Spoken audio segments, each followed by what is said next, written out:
What's going on, everybody? It's Jonathan from OT for Tech, and today we're going to be taking a look at the Motorola Moto X, the 2014 edition. In particular, this is actually the Pure edition, but I'll cover that later on in the video, so make sure you stay tuned for that. You can get one of these for $100 to $200 on contract, depending on the 16 or the 32GB model, and you can also get this off contract for $500 to $550, again depending on the variant that you get, but both are fully customizable on the Moto Maker website. So we'll go ahead and jump straight into the unboxing, and you can see the very first thing you're greeted with once you take the lid off the top of the box is the Motorola Moto X 2014 edition, and you can see I opted for the black front with the ebony wood on the back and then the blue accents. We'll cover the cosmetics of this phone later on in the video, but for now we're going to go ahead and set it to the side and see what else comes inside the box. You can see the next thing that you're greeted with is actually like a purple folder box type thing, and if you open that up you're going to find some information regarding the wood material if you chose the wood, as well as some safety and warranty information, and then a let's get started handbook. Now none of this stuff you'll probably ever read, nor read in the future, but it's there in case you need to use it as a reference guide. We'll go ahead and package everything back up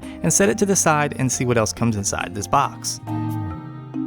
Next up is the data cable. Now you do get to choose what color data cable and wall port that you get. In this case they chose a black one for me because I chose a black front. However, if I wanted a white one I do have that choice. And again, here is your wall port, and it is a dual wall port, so you can charge actually two devices with this single wall port, and that's pretty cool. And at the very bottom of the box you're going to find a SIM ejection tool.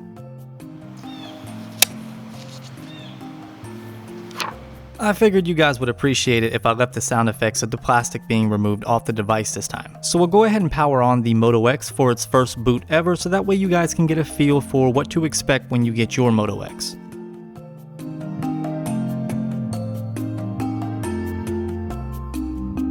So you have your typical Motorola boot logo, which all leads up to your welcome or your setup screen, and I'm going to go ahead and set this up off camera, but meanwhile we're going to take a look at the cosmetics of this phone. Even though it is larger than last year's Motorola Moto X, it retains a lot of the same similar form factors, and this includes the power button and volume button placement. You can see here on the right hand side you have your volume up and down buttons and your power button, but the power button actually has some rigidity to it. It has a little bit of texture, so that way you can separate the volume from the power button, and it actually is very tactile, and I'm very impressed. At the top of the Motorola Moto X 2014 edition, you're going to find your 3.5mm headphone jack, as well as a nano SIM card slot. Yes, it does take nano SIM cards, which is a little bit different from most Android devices. However, if you're coming from an iPhone 5 all the way up to the iPhone 6 or 6 Plus, you'll feel right at home. Although there's nothing on the left hand side, I wanted to show you this because the entire trim or the siding of the Motorola Moto X 2014 edition is actually done in metal, which is a little bit different than the previous year's model. And they've done this because they've implemented a new antenna into the metal frame, which is actually supposed to boost signal performance, but I'll get into that in my full review. On the bottom you're going to find your micro USB charging port. On the front of the phone, at least at the top portion, you're going to find your 2-megapixel front-facing camera, as well as your earpiece speaker. Now the earpiece speaker will be done in the accent color that you chose when you customized your phone on the Moto Maker, and you'll also find your proximity and ambient light sensors at the top as well. On the bottom portion of the phone, you're going to find a single front-facing speaker, which is again done in the same accent color that you picked out when you created your phone. On each of the four corners of the front of the phone, you're going to find infrared scanners. Now, you're not going to be able to see them in person if you have a black front, but if you have a white front, you will be able to notice them, and that's for active display, which we'll cover later on in the video. One of the biggest selling points of last year's Moto X was the fact that you could fully customize your phone with different color combinations of plastic and wood, and that continues with this year's Moto X, except now they've implemented leather options.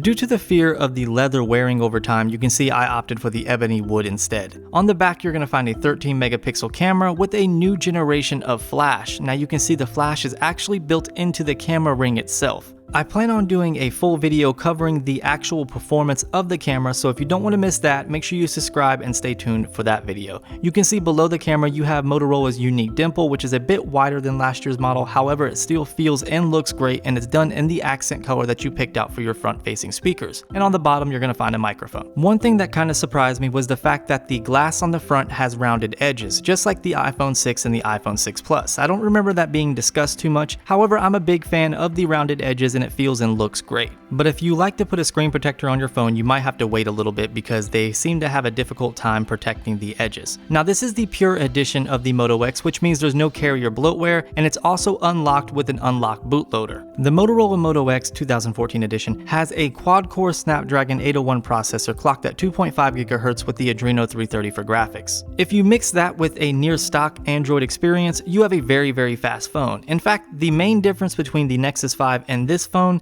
is the fact that Motorola has added a few quirks to it, and this includes active display. Now last year's model also had active display, however this year's model builds on that. It builds on the foundation by using the infrared scanners on the front, so when you wave your hand over it, boom, you have your notifications. Simply tap the one you want and slide it up and you can see it at a glance. And since it's an AMOLED display, the areas that don't need to be lit don't turn on, so it conserves battery. However, in my short period of time with the phone so far, which is less than 24 hours, I've noticed that active display actually pulses and you don't even have to wave your hand over it, and it kind of worries me on battery life. Motorola did a great job at taking their software enhancements and turning them into apps and putting them in the Play Store, and they did this that way they could push updates at a much faster rate. With all that being said, all the settings for Motorola Assist, the gesture actions, voice activation, and active display are going to be found in Motorola's own app rather than the settings section on the phone. The Moto app comes preloaded on your Moto X. Now this year you can actually change the voice activation phrase from "OK Google now" to whatever you want.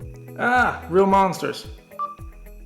Just like the previous year Moto X, the camera can still be accessed with a quick twist of the wrist. And from my short experience, it seems like it's a little bit more accurate and a bit more reliable. The camera app is still very minimal, which I like. You have options for HDR, flash, drag and drop exposure and focus point, video options, panorama, location tagging, choose between a 9 megapixel and a 13 megapixel shot. You can turn on and off the shutter sound, and you can turn on and off the wrist gesture. If you swipe from right to left, it gives you access to your gallery. You also have fast access to your front-facing camera and the ability to go into video mode. As far as the gallery is concerned, it's very minimal, again just like the camera app, and you're not going to find a whole lot of editing options, but there are some. To take a picture, all you have to do is tap the display, and the shutter speed is pretty quick. The results though I have mixed feelings about, however I've only had this phone for less than 24 hours and I plan on doing a full video for stills and a full video for videos, so make sure you stay tuned for that. But what I can tell you is it is a big bump up from last year's camera. How big, you'll have to wait and see. One exciting new feature about the new Moto X's camera is the fact that it is capable of capturing 4K and slow motion 1080p. Now I'm going to do two separate videos, one specifically for 1080p and one for 4K, that way I don't have to upscale the 1080p to 4K and lose resolution, and vice versa with the 4K.